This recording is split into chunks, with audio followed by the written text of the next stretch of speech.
요한계시록을 제대로 이해하면은 앞으로 닥칠 하나님의 심판이 사실 그렇게 두렵지 않습니다. 알고 나면, 모르니까 두려운 거거든요. 일단은 제가 요한계시록에 대해서 제가 이제 말씀드릴 거고, 이런 말 하면 어떨지 모르겠지만은 제가 요한계시록 유튜브에서 요한계시록을 이렇게 설명하는 많은 분들의 영상을 봤는데 하나같이 잘못된 해석을 하시는 분들이 많습니다. 100% 다 잘못됐다라고는 하지 않겠지만 대부분 다 엉터리입니다. 그러니까 인터넷에 이렇게 돌아다니는 요한계시록 해석은 그렇게 믿지 마세요. 99%가 가짜고 엉터리입니다. 다 잘못됐다라고 해도 틀린 말이 아니에요. 요한계시록을 정확하게 이해하면은 절대로 앞으로 닥칠 말세의 심판에 대해서 두려워할 필요도 없고 오해할 필요도 없습니다. 자, 이제 요한계시록에 대해서 제가 말씀드릴 건데, 자, 요한계시록에서 가장 중요한 거는 이 요한계시록이 이렇게 심판의 순서를 아는 겁니다. 첫 번째로 7인이 시작되고, 두 번째로 7 나팔이 시작되고, 세 번째로 7 대접이 시작돼요. 처음에 성경 말씀을 요한계시록을 읽으면은 이게 잘 이해가 안 됩니다. 7인과 7 나팔과 7 대접이 이게 순서대로 일어나는 것인지 아니면은 동시적으로 일어나는 것을 각각 다른 방향에서 보고 적은 것인지 중간에 막 섞인 것인지 굉장히 헷갈려요. 헷갈리는데 이게 어떤 식으로 일어나냐 하면은 이 책을 예로 들면은 1부부터 7부까지 있어요. 1부부터 7부까지 있는데 1부가 있으면 그 1부 안에 또 1장, 2장, 3장, 4장, 5장 이런 식으로 하위 항목이 있죠. 이 요한계시록이 그런 식입니다. 그러니까는 1부, 2부, 3부, 4부, 5부, 6부가 있고 7부까지 있고 그 다음에 그 7부 밑에 1장, 2장, 3장, 4장, 5장, 6장, 7장 하위 항목이 있고 그 7장 아래에 1절, 2절, 3절, 4절, 5절, 6절, 7절처럼 하위 항목이 있는 거예요. 그러니까는 1부부터 6부까지는 그냥 하위 항목이 없어요. 그냥 그걸로 끝나요. 하지만 7부에서는 하위 항목이 7개가 딸려옵니다. 1장, 2장, 3장, 4장, 5장, 7장. 그리고 1장부터 6장까지도 하위 항목이 없어요. 그런데 7장은 하위 항목이 다시 또 7개가 있어요. 이런 식으로 해가지고 7인, 7 나팔, 7 대접이 그러한 구성으로 되어 있습니다. 첫째 인부터 7째 인까지가 있고 그 다음에 7째 인 아래에 7 나팔이 있고 마지막 7번째 나팔 아래에 7 대접이 있습니다. 이런 기본적인 순서를 알면은 요한계시록 절반은 이해했다라고 보시면 돼요. 자, 이런 순서로 이어지는데 자, 이게 첫 번째 중요한 겁니다. 요런 요한계시록이 요런 구성으로 되어 있구나. 근데 두 번째로 중요한 거는 시간대입니다. 시간. 그러니까는 중요한 건 언제 이런 일이 일어나는가잖아요. 가장 중요한 거는. 그렇기 때문에 이게 이 심판은 언제부터 언제까지고 이 심판은 언제부터 언제까지 일어나는 일을 적은 것이다. 그걸 알아야 되거든요. 근데 여기서 많은 사람들이 다 잘못 해석합니다. 다 잘못 해석해요. 거의 대부분 다.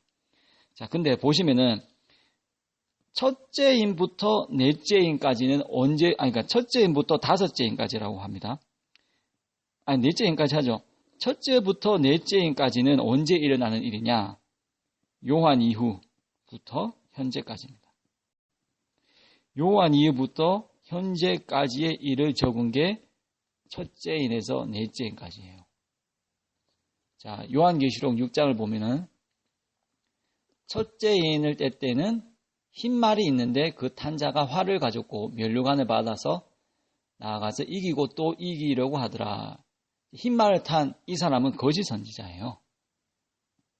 양의 탈을 쓴 늑대죠. 거짓 선지자. 이 거짓 선지자가 나타났다라는 것은 무슨 말씀이냐면은 이 세상에 거짓의 영이 역사한단 말입니다. 그러니까는 좀 이따가 말씀드릴 텐데 이 말씀은 예수님의 말씀하고도 이어집니다. 예수님께서도 말씀하셨거든요. 거짓 선지자가 나타나서 할수 말씀을 미혹해 한다고. 첫 번째로 요한 이후에 첫 번째로 거짓 선지자가 등장한다라고 성경이 말씀하고 있는 거예요. 그러니까 요한 이후라고 했지만 예수님 이후라고 합시다. 그냥 예수님께서 승천하시고 난 이후에 이 세상에 어떤 일이 일어날 것인가를 요한계시록에서 적은 겁니다. 어떤 식으로 세상이 전개될 것인가를. 첫 번째로 거짓 선지자가 나타난다는 거예요. 예수님 이후에 거짓 선지자 나타났습니까? 나타났잖아요. 예수님의 복음을 변질시키는 거짓 선지자들이 많이 나타났었죠. 첫째로 거짓 선지자입니다. 둘째는 붉은 말인데 그 탄자가 허락을 받아 땅에서 화평을 제하여 버리고 서로 죽이게 하고 또 큰 칼을 받았다. 이 말씀은 자 예수님 이후에 거짓 선지자가 나타나고 또 어떤 일이 일어나느냐? 전쟁이 일어난단 말입니다. 뭐 인류 역사에서 전쟁이 없었던 일례는 없기 때문에 뭐 전쟁이 일어나는 거 뭐 당연한 거 아니냐 할지 모르겠지만은 성경이 이렇게 말씀해 주신 겁니다. 예. 예수님 이후에 이 세상은 거짓 선지자가 나타나고 전쟁이 일어날 것이다. 끝까지 싸우는 일이 있을 것이다 라고 성경이 그렇게 말한 겁니다. 셋째인을 때에는 셋째 생물이 말하되 오라 하기로 내가 보니 검은 말이 나오는데 그 탄자가 손에 저울을 가졌더라. 내가 네 생물 사이로부터 나온 듯한 음성을 들으니 이르되 한 데나리온의 밀 한 대요 한 데나리온의 보리석대로다. 갈람유는 포도주는 해지 말라. 이 말씀은 무슨 말이냐면 이 말씀은 기근을 말씀하시는 거거든요. 이 말씀은 기근을 이렇게 말씀하시는 건데 이 한 데나리온은 보통 하루 일꾼의 품삯이라고 합니다. 이 하루 열심히 일해봤자 밀 한 대, 보리 3대밖에 못 버는 보니까 이제 보리 3대라고 하면 한 보리 한 3kg 정도 평균적으로 잡아서 라고 한다 할 경우 지금의 한 가격이 10,000원 좀 넘으니까는 10배 이상 비싼 거죠. 그러니까 기근이 일어났단 말이에요. 기근. 그러니까 셋째인은 뭘 의미하냐? 기근을 의미합니다. 그다음에 넷째인을 뗄 때에는 청황색 말이 나오는데 그 탄자의 이름은 사망이니 음부가 그 뒤를 따르더라. 그들이 땅 4분의 1의 권세를 얻어 검과 흉년과 사망과 땅의 짐승들로서 죽이더라.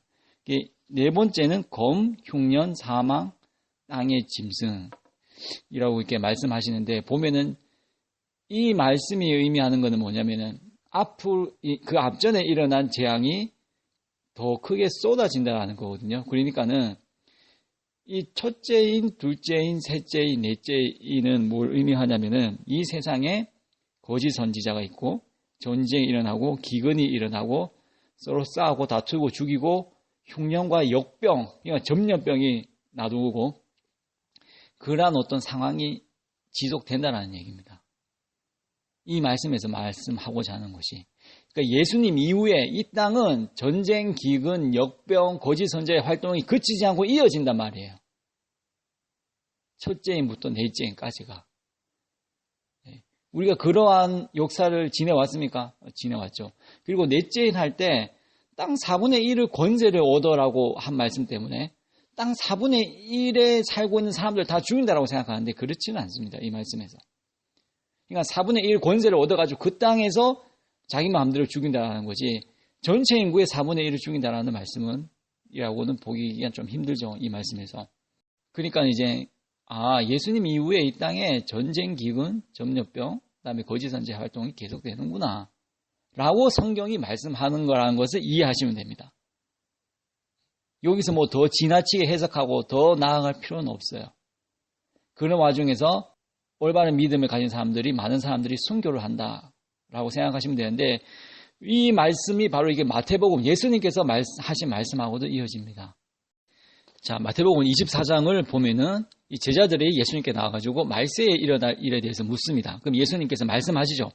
근데 이 말세라는 것은 이 마지막 때라는 것은 정말 이 세상이 심판되고 끝나기 전의 상황만 말하는 거 아니에요. 성경에서 말하는 말세 마지막 때라는 것은 예수님께서 승천하시고 난 이후부터가 말세입니다. 그때부터가 마지막 때예요. 성경에서. 자, 뭐 여기에 대한 설명을 나중에 또 하겠습니다만은 그러니까 말세에 일어날 일이라고 했다 해가지고 정말 이 세상 마지막 끝 그거를 생각하시는 게 아니고 예수님이 승천하시고 난 이후에 그 다음부터 일어날 일들에 대해서 예수님께서 말씀하셨다라고 생각하시면 됩니다. 예. 자, 예수님께서 말씀하시죠. 많은 사람이 내 이름으로 와서 이르되 나는 그리스도라 하여 많은 사람을 미혹하리라. 자, 이 말씀이 뭐죠? 첫째인이죠. 첫째, 예수님 이후에 누가 나타난다는 거예요? 거짓 선지자가 나타난다는 겁니다. 예. 그 다음에 난리와 난리 소문을 듣겠으나 너희는 상가 들어가지 말라. 이런 일이 있어야 돼. 아직 끝은 아니니라. 민족이 민족을, 나라가 나라에 대적하여 일어나겠고, 전쟁이 있단 말 아닙니까? 둘째인이죠. 그 다음에 곳곳에 기근과 지진이 있으리니, 셋째인이죠. 기근, 지진. 그러니까 기근이 있고 지진이 있으면은 식품 가격이 올라가겠죠. 이 셋째인이라는 것은 기근을 의미한다고 했죠. 그러니까 이 예수님의 말씀이 요한계시록의 첫째인부터 셋째인까지 다 이어지는 거예요. 24장 8절 이 모든 것은 재난의 시작이니라. 그러니까 이게 재난의 시작인 겁니다. 이게 끝이 아니고 전쟁이 있고 기근이 있고 뭐 거짓 선자 활동하고 이런 거는 이 세상이 완전히 끝난다는 게 아니고 이제 앞으로 계속해서 재난의 시작, 계속해서 재난이 이어진다 이 말씀이죠. 그러는 와중에 어떻게 되느냐? 많은 사람들이 순교를 합니다. 자, 그때에 사람들이 너희를 환난에 넘겨주겠으며 너희를 죽으리니 너희가 내 이름 때문에 모든 민족에게 미움을 받으리라. 이 말씀이 7년 대환란의 상황이라고 국한시켜 생각하시면 안 됩니다. 이때까지 그렇게 지내왔어요. 많은 순교자들이. 예수님 이후에 수많은 사람들이 많은 민족에게 미움을 당하면서 순교했습니다. 그 상황을 가리키는 말씀이에요. 그때 많은 사람이 힐족하게 되어 서로 잡아주고 서로 미워하겠으며 거짓 선지자가 많이 일어나 많은 사람을 미혹하겠으며 불법의 상황으로 많은 사람의 사랑이 식어지리라. 그러나 끝까지 견디는 자는 구원을 얻으리라. 이 천국 복음이 모든 민족에게 증언되기 위하여 온 세상에 전파되리니 그제야 끝이 오리라. 그러니까 앞으로 이 예수님께서 예전에 하신 말씀은 7년 대환란 뭐 이런 얘기를 말씀하시는 게 아니고 예수님 이후에 계속해서 사람들이 믿는 사람들을 죽이고 익하는데 너희들이 인내로서 믿음을 지키고 해야 된다. 그렇게 말씀하시는 겁니다. 이 말씀을 7년 대환란으로 적용시키면 안 돼요. 물론 7년 대환란에서도 이와 같은 상황이 일어납니다. 근데 그때만이 국화되는 게 아니고 그 이전, 이때까지 2000년이라는 역사가 지내왔잖아요. 2000년이라는 역사 지내오면서 그러한 상황이 일어나는 것을 말씀하시는 겁니다. 그러니까 이제 그런 식으로 이제 많은 사람들이 전쟁, 기근, 거짓 선지자가 있고 온갖 많은 믿음을 가진 사람들이 순교하고 죽고 그런 상황에서 복음이 전 세계로 전파되고 나서야 이제 그때야 이제 끝이 온단 말입니다. 그때야. 그러니까 예수님께서 이 말씀, 자 마태복음 24장 5절에서 24장 14절까지의 말씀이 요한계시록으로 따지면은 첫째부터 넷째까지 해당한다라고 생각하시면 돼요. 그 다음에 15절부터는 이제 마지막 적그리스도가 나타난 상황에 대해서 말씀하신 건데 일단 이건 넘어가고 자 마가복음도 봅시다. 마가복음 13장 14절부터 한번 보시면은 14절이 아니고 자 4절부터 보시면은 제자들이 또 똑같은 상황을 마가복음에서 또 말씀하시는 거예요. 우리에게 이르소서 어느 때에 이런 일이 있겠사 하면 이 모든 일이 이루어지려 할 때에 무슨 징조가 있사오리까? 라고 묻죠. 그러니까 물으니까 또 예수님께서 말씀하시죠. 똑같이 예수께서 이르시되 너희가 사람의 미혹을 받지 않도록 주의하라. 가장 먼저 누가 나타난다는 겁니까? 거짓 선지자가 나타난다는 거죠. 많은 사람이 내 이름으로 와서 이르되 내가 그리하여 많은 사람을 미혹하리라. 내가 그러하여 많은 사람을 미혹하리라. 난리와 난리의 소문 들을 때 두려워하지 말라. 이런 일이 있어야 돼. 아직 끝은 아니죠. 지금 우리는 어느 상황이 있습니까? 아직 끝은 아니니라의 상황이 있는 거예요, 지금. 첫째부터 넷째인 상황 가운데 우리가 있는 겁니다, 지금. 전쟁과 기근과 욕병과 거짓 선지자의 활동과 그런 역사가 일어나는 상황 가운데 있는 거예요, 지금 우리가. 민족이 민족을 나라가 나라를 대적하여 일어나겠고 곳곳에 지진이 있으며 기근이 있으니 이는 재난의 시작이니라. 재난의 시작일 뿐이지 이게 완전히 말세의 재난은 아니라는 겁니다, 이게. 첫째부터 넷째까지가 너희는 스스로 조심하라. 사람들이 너희를 공회에 넘겨주겠고 너희를 회당에서 매질하겠으며 나로 말미암아 너희가 권력자들과 임금들 앞에 서니 이는 그들에게 증거가 되려 함이라. 이 말씀은 말세 마지막 심판 때 그런 일이 마지막 심판 때 이런 일이 일어나지만은 이 말씀은 2000년 역사 가운데에서 순교한 사람들이 이렇게 순교해야 된다는 걸 말씀하시는 겁니다. 그렇게 하면서 어떻게 됩니까? 복음이 세상에 전파되죠. 또 복음이 먼저 만국에 전파되어야 할 것이니라. 사람들이 너희를 끌어다가 넘겨줄 때 무슨 말을 할까 미리 염려하지 말고 무엇이든지 그때 너희에게 주시는 그 말을 하라. 말하는 이는 너희가 아니요 성령이시니라. 이 상황은 지금 우리에게도 적용되는 겁니다. 먼 훗날의 일이 아니고 지금 우리에게 하시는 말씀이에요. 북한이 쳐내려오면은 우리가 믿음을 지키면 순교해야 되겠죠. 그때 무슨 말을 할까 고민하지 말고 성령님께서 해주신 말을 하시면 됩니다. 우리뿐만 아니라 우리 이전에 순교한 사람들도 이 말씀에 해당되는 겁니다. 형제가 형제를, 아버지가 자식을 죽는 데에 내주며 자식들이 부모를 대적하여 죽게 하여, 이런 일이 일어났습니까? 안 일어났습니까? 일어났죠. 이미 이전에 일어났어요. 북한에서도 일어났고 많은 공산주의 국가에서 일어났고, 그 이전에 믿음을 지킨 사람들에게, 가족에게 배신당하고 쫓겨나고 그런 사람 얼마나 많아요. 지금도 이슬람에서는 그렇죠. 자식이 예수 믿으면 아버지가 명예살인 해가지고 죽을 수가 있잖아요. 지금도 그런 일이 일어나고 있다는 겁니다. 지금. 또 너희가 내 이름을 말미암아 모든 사람에게 미움을 받을 것이나 끝까지 견디는 자는 구원을 얻으리라. 이 말씀은 절대로 7년 대환란에서 적용되는 말씀만은 아니에요. 7년 대환란, 7년 대환란 말 자체로 잘못된 말입니다. 사실. 그 말 자체로 잘못된 말인데 그때만 적용되는 말씀이 아니고 지금 우리에게 적용되는 말씀입니다. 지금. 그러니까 이때까지가 언제까지다? 13절까지가 넷째 행까지의 상황이 됩니다. 넷째 행까지.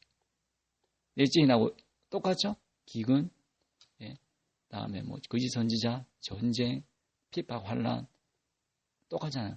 그 다음에 14절부터 멸망에까지 이때는 이제 마지막 격구에서 나타난 상황입니다.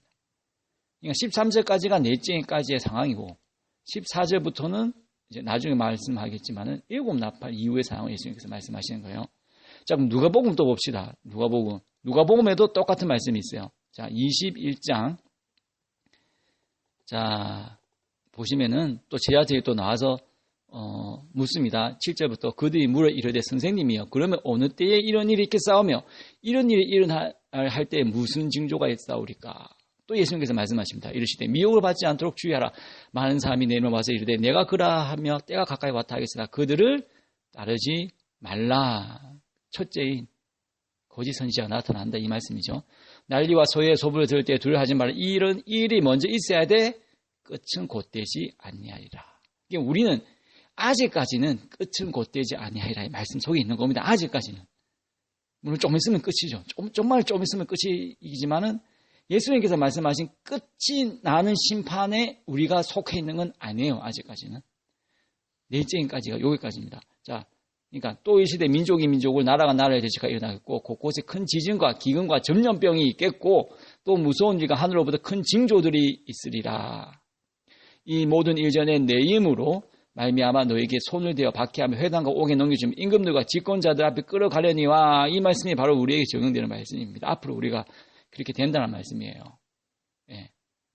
그리고 그 이전의 순교자들도 이런 식으로 끌려갔죠? 집권자들 앞에. 그러니까 이거를 굳이 마지막 심판 때에만 적용하는 게 아니고 2000년 역사 동안에 이미 일어난 일들입니다. 지금도 일어나고 있는 일들이고 먼 훗날의 과거로 일어날 예수님의 이 말씀을 생각하시면 안 됩니다. 이 일이 도리어 너희에게 증거가 되리라. 그러므로 너희는 범행한 것을 미리 궁리하지 않도록 명심하라. 나중에 북한 군인한테 잡혀도 미리 범행한 것을 궁리하지 않도록 해야 되겠죠. 내가 너희의 모든 재정이 능히 대항하거나 변방할 수 없는 구병과 지혜를 너희에게 주리라. 심지어 부모와 형제와 친척과 벗이 너희를 넘겨주어 너희 중에 몇을 죽이게 하겠고 또 너희가 내 이름을 말미암아 모든 사람의 미움을 받을 것이나 너희 머리털 하나도 상하지 아니하리라. 너희의 인내로 너희 영혼을 얻으리라. 똑같은 말씀입니다. 마태복음 이전의 말씀하고 똑같은 말씀이에요. 그러니까 예수님께서 이 말씀하기까지가 언제까지라고 생각하시면 됩니까? 바로 넷째까지. 예수님 이후에 많은 거짓 선지자들이 일어나고 계속해서 얘기하지만 전쟁, 기근, 핍박, 환란 속에서 많은 사람들이 순교하는 상황. 그러니까 역사가 2000년 역사가 그런 식으로 흘러간다라는 것을 예수님께서 말씀하신 겁니다. 그리고 이제 이 누가복음 20절부터도 이제는 이거는 이제 특별히 유대인들에게 해당하는 말씀인데 이거 넘어가도록 하고요. 자, 그러니까 우리가 지금 어느 때에 있습니까? 넷째인까지 떼어진 상황 가운데 있습니다. 이 넷째, 이 첫째인부터 이렇게 넷째인까지 굳이 이게 시간 순서대로 생각할 필요는 없어요. 순차적이기도 하지만은 동시적이라고 생각하시면 됩니다. 순차적이기도 하면서도 동시적이에요.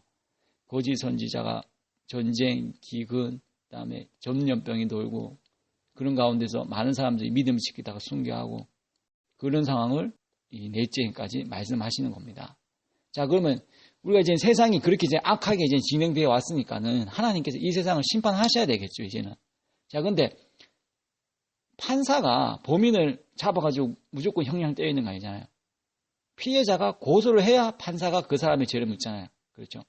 그렇기 때문에 다섯째 인은 뭐냐? 다섯째 인은 그러한도 이 세상 속에 살면서 믿음을 지킨 사람들이 순교를 했는데 그 순교한 사람들이 하나님 앞에 상소합니다. 탄원해요. 우리의 피를 갚아주지 않기를 언제까지 하시겠나이까? 라고 합니다. 계시록 6장. 다섯째 인에서. 그러니까 다섯째 인은 넷째 인까지 하고는 다르죠. 이 상황이 이제 바뀌어가지고 순교한 사람들이 하나님 앞에 상소하는 거예요. 다섯째 인을 뗐을 때 내가 보니 하나님의 말씀과 그들이 가진 증거로 말미암아 죽임을 당한 영혼들이 제단 아래에 있어 큰 소리로 불러 이르되 거룩하고 참되신 대주제여 땅에 거하는 자들 심판하여 우리 피를 갚아주지 아니하시기를 어느 때까지 하시려 하나이까 하니. 그러니까 이 말씀은 계속해서 말씀드리지만은 앞으로 일어날 심판 가운데에서 일어날 일이 아니라 지금도 이미 일어났고 일어나고 있는 일이라고 생각하시면 됩니다. 만약에 내가 순교한다고 해봅시다. 순교하고 나서 하나님 앞에 가서 뭐라고 말씀하겠어요? 하나님 앞에 상소하겠죠. 탄원하겠죠. 우리 피를 갚아달라고. 그렇게 되는 상황을 지금 다섯째 인이 말씀하는 겁니다. 그러니까 이때까지 2000년 역사 동안에 많은 사람들이 순교했는데 순교한 사람들이 하나님 앞에 탄원합니다. 그러니까 탄원하니까는 하나님께서 어떤 말씀하시느냐? 각각 그들에게 흰 두루마기를 주시며 이르시되 아직 잠시 동안 시대 그들의 동무 종들과 형제들도 자기처럼 죽임을 당하여 그 수가 차기까지 하라 하시더라 라고 하죠. 그러니까는 순교자의 수가 찰 때까지는 하나님께서 심판 안 하신다는 겁니다. 이 세상이 하나님을 믿는 하나님의 자녀들을 억울하게 죽였기 때문에 반드시 심판해야 돼요. 그리고 피해자가 하나님 앞에 상소했잖아요. 탄원했잖아요.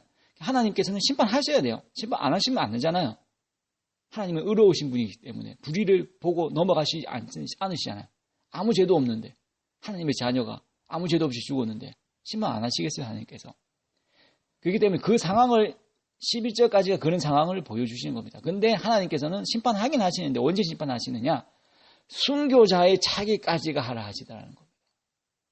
순교자가 차야 돼요. 아까지 심판이 이루어졌습니까? 안 이루어졌습니까? 세상에 대한 완전한 심판이 안 이루어졌죠. 그럼 무슨 말씀이죠? 아직까지 순교자의 수가 차지 않았다는 말씀이죠. 지금도 순교하고 있는 사람이 있습니까? 없습니까? 있죠. 많죠. 우리나라는 그렇죠. 살기가 좋지만은 예수 믿고 교회 다니기 좋지만은 이스라엘 같은 국가에서는 지금도 많은 사람들이 순교하고 있습니다. 북한에서도 마찬가지고. 그러니까 이제 순교자의 수가 차면은 이제 그때는 하나님께서 세상을 완전히 끝내시는 심판이 일어납니다. 그러니까 아까 넷째 인까지 했지만 사실상 우리가 다섯째 인까지의 상황 속에 있는 겁니다. 지금 순교자의 수가 지금 찰 때까지 지금 하나님께서 심판을 미루고 기다리고 계시는 거예요. 지금 상황이. 이 세상은 심판에서 끝납니다. 끝났는데 그때까지 지금 참고 있는 거예요. 순교자의 수가 차기까지. 자, 그러면 이제 순교자의 수가 이제 나중에 차면 어떻게 되느냐? 순교자의 수가 차면 그때서 이제 하나님께서 심판하십니다. 그때서 이제 세상을 심판하시는데 하나님께서 심판하시는데 심판을 바로 행하시는 게 아니고 하나님께서 그래도 마지막 기회를 한 번 더 주셔요. 그게 뭐냐? 앞으로 심판하실 거라는 것을 예고하십니다. 사람들에게. 앞으로 내가 곧 이 세상을 완전히 끝내는 심판을 한다. 지금이라도 돌이킬 수 있는 사람은 돌이켜라. 라는 누구도 부정할 수 없는 징조를 주십니다. 그게 여섯째 인이에요. 자, 내가 보니 여섯째 인을 떼실 때 큰 지진이 나며 해가 검은 털로 짠 상보같이 검어지고 달은 온통 피같이 되며 하늘의 별들이 무엇과 나무가 대풍이 흔들어 썰익은 열매가 떨어지는 것 같이 땅에 떨어지며 하늘은 두루마리가 말리는 것 같이 떠나가고 갓성과 상과 섬이 제자리에서 옮겨지며 땅의 임금들과 왕족들과 장군들과 부자들과 강한 자들과 모든 정과 자유인이 굴과 산들의 바위 틈에 숨어 산들과 바위에게 말되 우리 위에 떨어져 보좌에 앉으신 이의 얼굴에서와 그 어린 양의 진노에서 우리를 가리라. 그들의 진노의 큰 날이 이르렀으니 누가 능히 서리요 하더라. 이 말씀은 뭐냐면은 심판이 아닙니다. 이 말씀 자체는 하나님께서 이 세상에 내리는 심판에 관한 말씀이 아니에요. 심판의 예고입니다. 이건 이 말씀은. 그러니까 이 말씀을 7년 대환란에 포함시키고 그러면 안 됩니다. 7년 대환란 자체가 없습니다. 사실은. 7년 대환란이라고 할 수 없고 그게 10년이 될지 20년이 될지는 아무도 알 수 없어요. 하나님의 심판이 시작되면 7년으로 국한시키면 안 돼요. 10년이 됐고 20년이 될 수도 있는 겁니다. 마지막 하나님의 심판은. 앞으로 계속 보면 알 수 있어요. 보면 알 수 있어요. 7년 대환란 말씀하는 건 적그리스도가 권세를 잡는 기간이 7년인 거지. 하나님의 이 마지막 심판은 7년으로 국한되지 않습니다. 자, 계속해서 일단 말씀을 보실 건데. 자, 이 말씀은 이제 어떤 말씀이냐면, 말씀드렸듯이 예고입니다, 예고. 심판하신 예고. 어떤 식으로 예고하시냐. 가장 중요한 게 뭐냐, 이 말씀에서. 해가 거먼터로 짱 상보같이 거머진다라는 거. 해가 거머진다는 말씀인데, 해가 거머지려면 어떻게 됩니까? 유일한 한 가지 방법, 일식이 일어나는 것밖에 없죠. 일식이 일어날 때 해가 거머지잖아요. 그렇죠? 밤에는 해 자체가 없어지죠. 자, 근데, 그러면 이 말씀이 일식이냐? 일식이 아닙니다. 절대로 일식이 아니에요. 왜냐면은, 솔직히 일식은, 아주, 자주는 아니지만은, 항상 일어나 왔기 때문에 사람들이 일식 일어나 해가지고 하나님의 심판에 대해서 두려워하고, 이 장군들과 부자들이 숨어가지고, 우리를 숨기라 익하겠습니까? 상식적으로. 일식이 아닙니다. 해가 어두워지는데 일식이 아닌 다른 이유로 인해서 해가 어두워져요. 특별히 보면 달은 온통 피같이 되며라는 말씀이 있죠. 그러니까 달이 붉게 변한다는 말씀인데 왜 이 해가 검은 털로 짠 사모같이 어두워지는 게 일식이 아니냐면은 이 달이 붉게 되는 현상은 월식 때 일어납니다. 월식 때. 아시는 분은 잘 아시겠지만은 붉은 달은 월식 때 이렇게 일어나는 거거든요. 근데 월식 때의 달은 어디에 있느냐? 지구 반대편에 달이 있어요. 그러니까 태양과 지구 반대편에 달이 위치할 때 월식이 일어납니다. 그러니까 이제 지구가 달과 태양 사이에 들어가가지고 태양을 가리면은 이 파장이 긴 적외선이 이렇게 굴절해가지고 비칩니다. 제가 영상을 보여드릴게요. 가보년 새해에는 보름달이 붉게 어두워지는 개기월식과 달 뒤로 다른 행성들이 숨바꼭질하는 희귀한 현상들이 나타난다고 합니다. 2014년 하늘의 우주쇼 미리 보시죠. 이정신 기자입니다. 매일 차고 기우는 흑백의 달이지만 내년 10월에 뜨는 보름달은 좀 다릅니다. 햇빛을 정면으로 가리는 지구 그늘에 보름달이 들어가는 개기월식이 일어나는데 처음엔 어둡다가 완전히 가려지면 색깔이 붉어집니다. 태양 가시광선이 지구를 스치면서 푸른빛과 달리 파장이 긴 붉은 빛은 지구 뒤편으로 휘어 달을 비추기 때문입니다. 3년 만에 나타날 개기월식 붉은 보름달은 10월 8일 저녁 동쪽 하늘에서 2시간 넘게 볼 수 있습니다. 달이 뜬 직후인 6시 15분경에 시작되기 때문에 우리나라에서는 왼눈으로도 아주 보기 좋은 자, 이런 식으로 해가지고 월식이 일어나는데 월식이 일어나기 위해서는 중요한 건 뭐냐? 지구 반대편에 달이 있어야 된다. 그런데 일식은 언제 일어납니까? 일식은 달이 태양과 지구 사이에 있을 때 일어나는 게 일식이에요. 달이 태양을 가리는 게 일식이고 그렇죠? 지구가 태양을 가리는 게 월식이거든요. 그런데 지금 달이 온통 피같이 됐다라고 말씀하시니까 달은 지금 지구 반대편에 있어요. 해와 지구 사이에 있지 않습니다, 달이. 그런데도 해는 어두워졌다는 겁니다. 그러니까 해가 어두워지는데 일식이 아닌 다른 이유로 인해서 해가 어두워진다는 말씀입니다. 해 자체가 빛을 잃는 건 아니에요. 왜냐하면 만약에 해 자체가 빛을 잃어버리면 달은 스스로 빛을 내는 게 아니죠. 달은 태양빛을 반사하는 거죠. 해가 자체가 빛을 잃으면 달도 까매져야 됩니다. 근데 달은 월식이 일어났단 말이기 때문에 해 자체가 빛이 잃은 건 아니에요. 그리고 달은 지구 반대편에 있고 그런 상황에서 해가 어두워지면서 월식 현상이 일어난다 이 말씀이거든요. 그렇기 때문에 한 가지 유일한 설명은 뭐냐? 지구와 해 사이에 다른 천체 하나가 들어가서 해를 가려버린다는 겁니다. 그렇게밖에 설명될 수밖에 없어요. 그렇게 될 때도 월식은 일어날 수 있거든요. 그 전체가 가려가지고, 그렇죠? 아까 영상에서 봤듯이, 파장이 긴, 적외선 파장이 굴절돼가지고, 월식이 일어날 수 있어요. 그렇게 해서도. 그렇게밖에 설명이 안 됩니다. 만약에 한번 생각해 보세요. 그리고 큰 지진이 난다 그랬어요. 큰 지진. 그러니까 이거는 큰 지진이 나는데 큰 지진이 나는 것도 심판의 예고로서 큰 지진이 일어나는 거지 심판으로서 큰 지진이 일어나는 것은 아니라고 보시면 돼요. 예. 그러니까는 갑자기 어느 날 한번 생각해 봅시다. 하늘에 갑자기 느닷없이 이상한 천체 하나가 나타나가지고 해를 가려버리고 그렇죠? 달이 붉게 변하고 이 세상에 커다란 지진이 난다. 그리고 일시는 아주 잠깐 일어나는 거잖아요. 한 5분 내로 끝나고 그다음에 그것도 지구 전체가 아닌 지구 일부분밖에 안 돼요. 근데 이때는 지구 전체가 까매지고 그 시간도 1시간이 될지 2시간이 될지 알 수가 없어요. 시간도 훨씬 더 길 겁니다. 훨씬 더 긴 시간 동안 지구 전체가 까매지고 지진이 난다. 여러분 그런 상황에서 겁 안 먹을 사람 있습니까? 겁 안 먹을 사람이 있어요. 그런 상황에서. 자 보세요. 그러니까 어떻게 됩니까?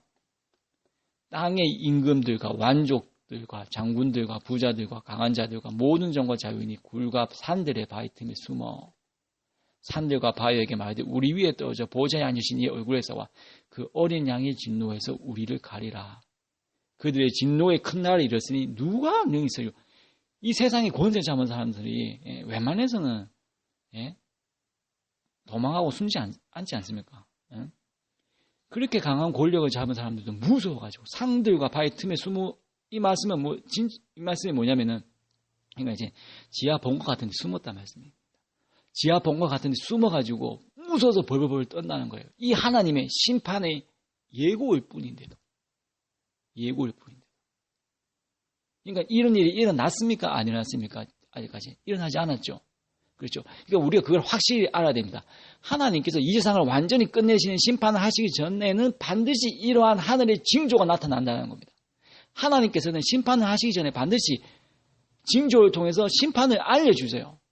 구약시대 때는 선지자를 통해서 심판하신 것을 외치셨지만은 특별히 마지막 심판 때는 자연을 통해서 누구도 부정할 수 없는 하나님의 곧 심판이 시작된다는 것을 징조에 보내주십니다. 그게 이 해가 어두워지고 달이 피같이 되는 겁니다. 이 일이 일어나기 전까지는 하나님의 마지막 심판이 시작된다고 말할 수가 없어요. 하나님의 심판은 이 일 후에 일어나는 겁니다. 지금은 우리는 다섯째 인까지 떼어진 상황 속에 있다라고 생각하시면 돼요. 다섯째 인 상황 속에서 이 세상이 전쟁, 기근, 질병, 거짓 선지자의 활동 그런 가운데서 많은 믿음을 가진 사람들이 순교하고 그런 상황 가운데 우리가 지금 있잖아요. 사실. 그 다섯째 인까지의 상황 속에 우리가 있는 겁니다. 지금 현재. 예수님께서 아까 전에 마태복음, 마가복음, 누가복음에서 말씀하신 것도 그런 상황을 말씀하신 거예요. 요 때가 지나고 나면은 하나님께서 심판을 하시는데 그 전에 심판하시기 전에 심판하신다는 것을 알려주신 누구도 부정할 수 없는 징조가 해가 어두워지는 겁니다. 절대로 일식이 아닙니다. 일식이 아닌 다른 이유로 인해서 해가 어두워지는 거예요. 그걸 생각하셔야 됩니다. 그러고 나서 이게 이제 심판, 이제 나팔 제약, 이제 나팔부터 이제 7나팔이라는 이제 심판이 시작되는 건데, 많은 사람들이 말하는 7년 뒤에 환란이 한 거는 사실상 그걸 믿으면 안 돼요. 제가 뭐 이제 다음 시간에 또 말씀드리겠지만은 10년이 될지 20년이 될지 모릅니다. 7년이라는 것은 적그리스도가 권세를 잡는 기간이 7년인 거고, 이게 뭐 얼마나 일어날지 사실 알 수가 없어요. 하나님의 심판이라는 게. 자, 일단은 누가복음을 봅시다. 누가복음. 자, 이 말씀을 뒷받침해주는 또 말씀이 있습니다. 누가복음 아까 전에 21장 봅시다. 자, 아까 전에 이제 또 이 시대 민족이 민족을 나라가 나라를 대적하여 일어나겠고 곳곳에 큰 지진과 기근과 전염병이 있겠고 여기까지가 넷째인입니다. 넷째인. 아니 또 무서운 일가라고 해서 뭐라고 말씀하셨습니까? 예수님께서 하늘로부터 큰 징조들이 있으리라 그랬습니다. 하늘로부터 큰 징조가 있다는 거예요. 요 때는 지금 심판 전에 세상을 멸하는 심판 전의 상황을 지금 예수님께서 말씀하시죠. 지금 그러니까 심판하기 전에 하늘로서 큰 징조가 있다는 겁니다. 예수님께서 말씀하신 거예요. 근데 여러분 생각해 보세요. 하늘로부터 큰 징조를 본 적이 있습니까? 예수님 이후에 이거 정말 하늘로서 큰 징조라고 할 수 있는 게 있었어요. 저는 이 말씀이 바로 6번째 인에서의 이 해가 어두워지는 것을 예수님께서 말씀하셨다고 봅니다. 그리고 요엘서를 보겠습니다. 요엘서 2장 31절 말씀. 여호와의 크고 두려운 날이 이르기 전에 해가 어두워지고 달이 핏빛같이 변하려니와. 여호와의 크고 두려운 날이 뭡니까? 하나님께서 이 세상을 완전히 끝내는 심판의 날이라고 저는 보고 있거든요. 그 전에 어떻게 됩니까? 해가 어두워지고 달이 핏빛같이 변한다는 겁니다. 그러니까 절대로 월식이 아닌 다른 이유로 인해서 해가 어두워진다는 거예요. 핏빛같이 변하려니와 누구든지 여호와의 이름을 부르는 자는 구원을 얻으리니 이는 나 여호와의 말대로 시온산과 예루살렘에서 피할 자가 있을 것이며 남은 자 중에 나 여호와의 부름을 받을 자가 있을 것입니다. 자, 이제 이렇게 크고 두려운 날 이르기 전에 해가 어두워지고 달이 핏빛같이 변합니다. 그 다음에 어떻게 됩니까? 하나님의 심판이 시작되죠. 하나님의 심판이 시작되면 전 세계 인구의 최소한 3분의 2는 다 죽는다고 보면 돼요. 여러분이나 저나 그 심판 속에서 살아남는다라고 보장은 받을 수가 없습니다. 많은 사람이 죽습니다. 근데 많은 사람이 죽는데 남은 자 중에서 그래도 하나님 앞에 구원받을 자가 있다는 겁니다. 이 말씀은. 그래도 그 중에서도 하나님께서는 구원받을 자를 예비해 놓으셨다. 요한계시록 심판을 보면은 심판 정말로 엄청납니다. 하나님의 심판이라는 게. 살아남을 사람, 있을 수 있는 사람이 없어요. 그런데 이제 그 중에서도 이제 얼마나 살아남는데 그 중에서도 또 하나님의 배 부름을 받아가지고 구원을 받을 자가 있다. 그러니까 끝까지 하나님의 이름을 붙들고 있어라. 이 말씀이거든요. 근데 이제 한 가지 우리가 또 주의해야 될 것은 뭐냐면 예수님께서 마지막 때에 해가 어두워지고 달도 빛을 잃는다라고 말씀하셨습니다. 자, 마태복음 24장을 또 보겠습니다. 자, 24장. 자, 24장 이제 15절까지, 14절까지가 이제 넷째, 그러니까 다섯째 인까지라고 보시면 돼요. 14절까지가 이제 15절은 이제 말씀을 건너 띄어가지고 이 멸망에 가정한 것은 7번째 나팔 이후에 일어난 거거든요. 7번째 나팔. 그러니까 다섯째 인에서 7나팔을 건너뛰신 겁니다. 지금 말씀을. 자, 그러므로 너희가 선지자 다니엘에 말한 바 멸망에 가정한 것이 거룩한 곳에 선 것을 보거든 그때 유대에 있는 자들은 산으로 도망할지어다. 지붕에 있는 자는 집 안에 있는 물건을 가지고 내려가지 말며 밭에 있는 자는 고솥을 가지고 뒤로 돌이키지 말지어다. 그날에는 아이 뵌 자들과 젖먹 있는 자들에게 화가 있으리로다. 너희가 도망하는 일이 겨울에는 안식에 되지 않도록 기도하라. 이는 그때 큰 환란이 있겠습니다. 창세부터 지금까지 이런 환란이 없었고 후에도 없으리라. 이 말씀은 언제? 7번째 나팔 이후에. 요때는 이제 7번째 나팔 때 일어나는 일이에요. 나팔 때. 자, 그 날들을 감하지 아니하면 모든 육체가 구원을 얻지 못할 것이나 그러나 택하신 자들을 위하여 그 날들을 감하시리라. 그때의 삶이 너에게 말하되 보라 그리스도가 여기 있다. 혹은 저기 있다. 하든 믿지 말라. 이렇게 말씀이 있으시면서 어떤 말씀이 있냐? 그날 29절 그날 환난 후에 즉시 해가 어두워지며 달이 빛을 내지 아니하며 자, 이 말씀은 자 보세요. 지금 5번째 인에서 지금 7번째 나팔을 건너뛰었다고 하셨죠. 지금. 그러니까 7번째 나팔 이후 이 7번째 나팔은 이 세상에 완전히 끝내는 마지막 심판에 관한 말씀이거든요. 7번째 나팔인데 근데 7번째 나팔도 7대접으로 사이 또 세분화돼가지고 또 심판을 설명하십니다. 그런데 어쨌든 간에 7번째 나팔을 통해서 완전히 이 세상이 끝나는데 이 환란 후에 그러니까 심판이 모두 다 끝난 후에 그러니까 심판이 끝난 게 아니고 환란 후에 해가 어두워지며 달이 빛을 내지 아니하며 이 말은 6번째 인에 해당하는 말씀이 아닙니다. 지금 예수님은 지금 7번째 나팔 이후의 상황을 지금 말씀하시는 거기 때문에 누가복음에서 하늘로서 큰 징조는 6번째 인 해가 어두워지고 달이 붉은 빛으로 변한다는 거지만은 지금 29절에서 말씀하시는 것은 7번째 나팔 이후에 해가 어두워지고 달이 빛이 내지 아니하는 사건이 있단 말입니다. 그러니까는 예고 하나님께서 온 세상을 심판하시는 예고를 하실 때는 해가 어두워지고 달이 붉은 빛이 되는데 하나님께서 완전히 세상을 끝내는 심판에는 해도 어두워지고 달도 어두워진다는 거예요. 이게 틀립니다. 이걸 잘 구분하셔야 돼요. 헷갈립니다. 이거 잘 모르면은. 이걸 헷갈려가지고 이거 6번째는 아닌가 생각할 수가 있어요. 7번째 나팔 이후의 상황에서 해가 어두워지고 달이 빛을 내지 아니하는 거거든요. 제가 말씀드렸지만 달은 스스로 빛을 내지 않죠. 달은 햇빛을 반사하는 겁니다.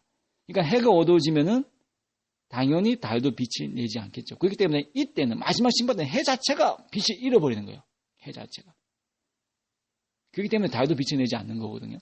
근데 그러니까 여섯째 인에서는 해가 빛을 잃는 건 아니에요. 왜냐?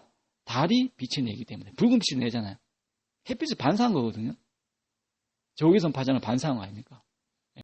그렇기 때문에 이게 틀린 겁니다. 이걸 구분하셔야 돼요. 헷갈리면 안 됩니다. 그러니까 요에서의 아까 전에 2장에서 본 것도 해가 어두워지고 달이 핏빛까지 변하리라는 말씀은 여섯 번째 인을 말하는 거지. 예수님께서 지금 24장 29절에 말씀하시는 해가 어두워지고 달이 빛을 내지 아니한다는 것을 말씀하시는 건 아니에요. 왜냐하면 이때는 세상 끝나요, 완전히. 세상이 완전히 끝나기 때문에 구원받을 남을 자도 없어요. 완전히 심판하고 끝나는 상황에서. 그러니까 예수님께서 오실 때는 해 자체가 빛을 잃어버린다. 하지만 여섯 번째 인에서는 해 자체는 빛을 잃어버리지 않아요. 해는 떠 있는데 뭔가 다른 전체가 나타나서 해를 가려버리는 거예요. 마가복음에서도 마찬가지입니다.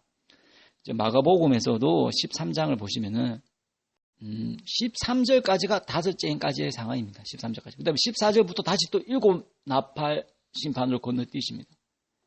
이때는 일곱 나팔 이후에 적그리스도가 나타나거든요.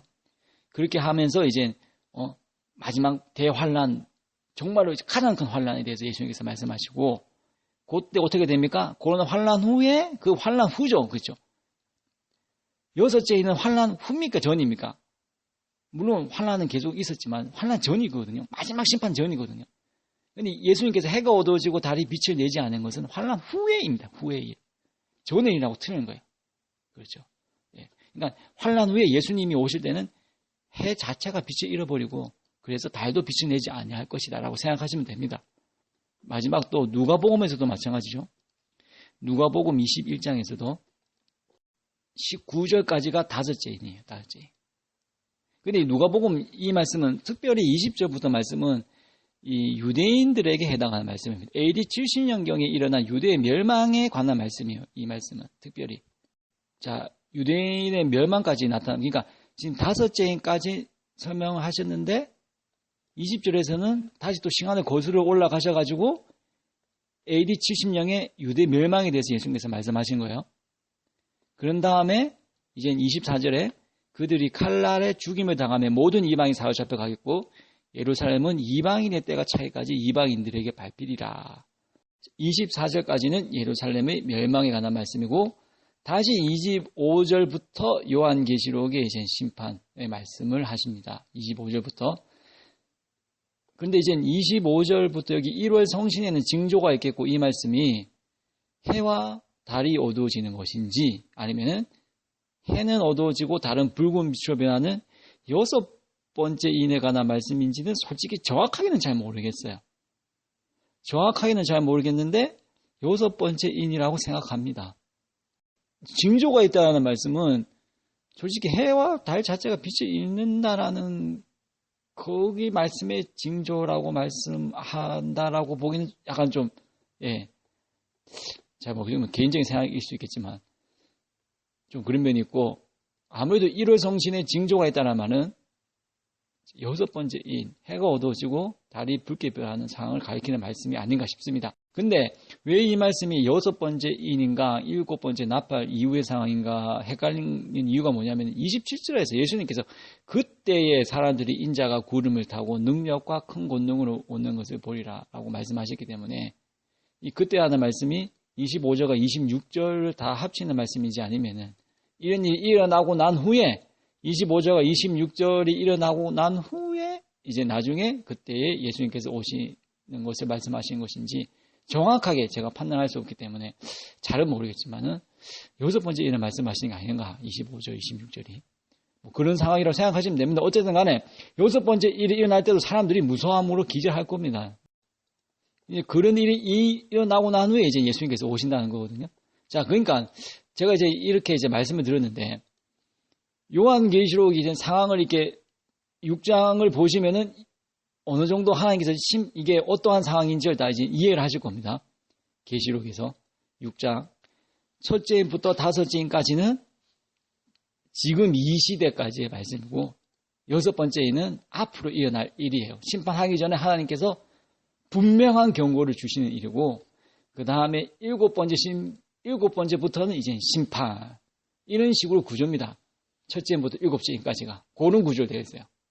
첫째부터 넷째까지는 이 세상에 예수님 이후에 지진과 기근과 질병과 역병과 거짓 선지자의 활동과 정쟁과 같은 세상이 여전히 그전과 똑같이 그런 식으로 흘러간다는 말씀입니다. 그러한 가운데서 많은 사람들이 순교한다.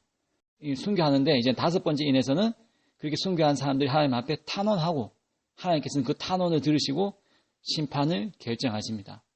그리고 이제 6번째 인에서는 근데 심판을 하시기 전에 마지막으로 하나님께서 심판을 앞으로 하실 거라는 경고를 세상 사람들이 주는 게 6번째 인이고 그 다음에 그 경고 후에 7번째 인에서는 심판에서 이 세상 끝난다. 이게 인심판, 인에 대한 말씀이에요. 그렇게 이해하셔야 돼요. 그렇게 이해하면은 정확하게 이해하는 겁니다. 성경 말씀에 대해서. 신학 교수, 박사 제가 들어봤는데 다 엉터리예요. 그 사람들 말 들을 필요가 없습니다. 그렇게 이해하는 게 정말로 정확하게 이해하는 거예요. 그런데 이제 하나님께서 이제 심판을 하시는데 가장 중요한 건 심판이잖아요. 맞죠? 어떤 식으로 하나님의 심판이 이루어지는가. 이제 요한계시록에서는 가장 중요한 마지막 7번째 인에서 일어나는 심판에 대해서는 세부적으로 또 나눠서 이렇게 적어놨습니다. 하나님께서 심판하시는데 이제 그 심판이 어떤 식으로 진행되는가. 7나팔을 통해서 이렇게 말씀해 놓으셨는데 7장부터는 이제 그 심판에 관한 말씀이에요. 자, 근데 그 전에 이제 또 상황이 하나 이렇게 펼쳐집니다.